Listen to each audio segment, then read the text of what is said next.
In the heart of Africa, at the break of dawn, a dense, misty forest holds its breath. Here, a group of ruthless slave hunters, their faces etched with cruel determination, believed they were the masters of this domain. They thought they could track, capture, and claim any soul that dared to flee. But they were wrong. The forest had other plans. This is the story of how the hunted became the hunters, and how the wilderness itself rose to defend its own. One moonless night, a spark of defiance ignited a desperate flight. A group of enslaved people, their spirits unbroken, vanished into the shadows of the great woods. For them, the forest wasn't a place of fear. It was an ancestral home, a labyrinth of hope. The hunters, enraged by the escape, plunged into the foliage, their confidence bordering on arrogance. They were skilled trackers, armed and dangerous, certain their prey would soon be cornered. But the chase was not what they expected.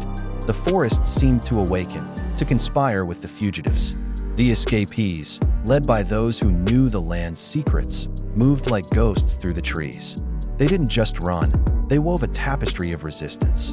The hunters' heavy boots crunched on dry leaves, announcing their every move, while the escapees glided silently over moss-covered stones.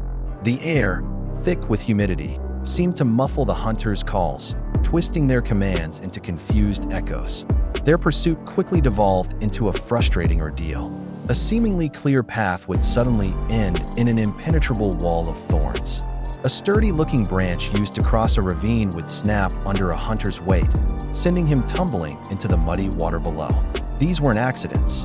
The escapees were laying traps, using the forest as their weapon.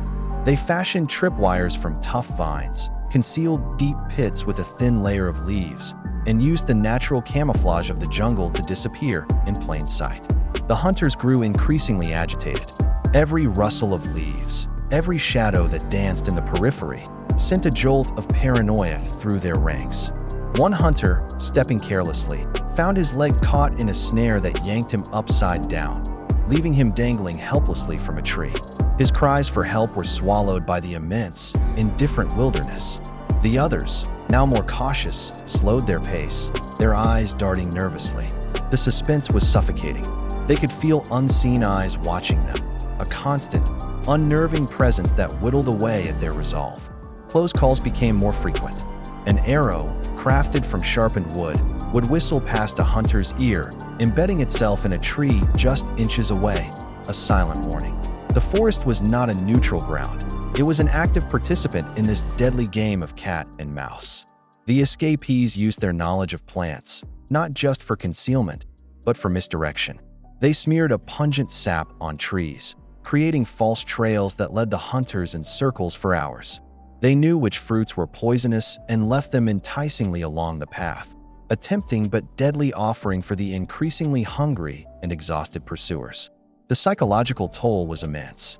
The hunters, who began their chase with arrogance, were now gripped by a primal fear. The vast, living jungle was turning their own strengths against them. Their tracking skills were useless against phantoms, and their weapons were little comfort against an enemy they could not see. The turning point came as dusk began to bleed through the canopy. The remaining hunters, weary and disoriented, stumbled into a small, eerily quiet clearing. The air was still, too still. They regrouped, their bravado gone, replaced by a desperate need to survive the night. It was in that moment of fragile silence that the realization struck them like a physical blow. A chilling whisper seemed to pass through the leaves, a sound that was both human and wild. They looked around, and for the first time, they saw them, not as fleeing prey, but as silent sentinels. Figures emerged from the shadows on all sides, standing on high branches, behind ancient trees, their forms blending perfectly with the darkening forest. They were the very people they had been hunting, but their eyes held no fear. Instead, they held a cold, resolute power. The hunters clutched their weapons, but they knew it was useless. They were surrounded, outnumbered, and utterly outmaneuvered. The clearing was not a refuge, it was an arena. They weren't the hunters anymore. They were the ones trapped. The forest, guided by its children, had turned the tables completely. They were the hunted. What do you think was going through the hunters' minds at this exact moment? Let me know your thoughts down in the comments. What followed was not a battle of weapons, but a surrender to a superior force. The forest itself, with its chorus of unseen creatures and whispering winds, seemed to pass judgment. One by one, the hunters laid down their arms, defeated not just by the people they had underestimated, but by the entire ecosystem they had violated. Their cruel confidence had been shattered, replaced by the humbling terror of being completely at the mercy of their environment and the very people they had oppressed. As the last light of day faded, the victorious escapees did not celebrate with loud cries. Their victory was a quiet, profound reclamation of their freedom and dignity.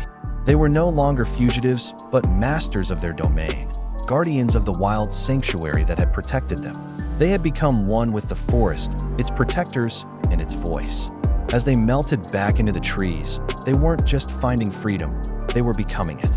The story of the hunters was lost to the forest, a cautionary tale whispered on the wind. For the world outside, they simply vanished, swallowed by the vast, unconquerable wilderness. The final shot is of that immense forest, stretching to the horizon under a canopy of stars, a powerful, living entity, forever a symbol of freedom, resilience, and the untamable spirit of both nature and humanity. Thank you so much for watching this story unfold. If you were moved by this tale of courage and ingenuity, please hit that like button and subscribe to the channel for more incredible stories from history. Don't forget to share this video with someone who needs to see the power of the human spirit. Until next time, stay curious.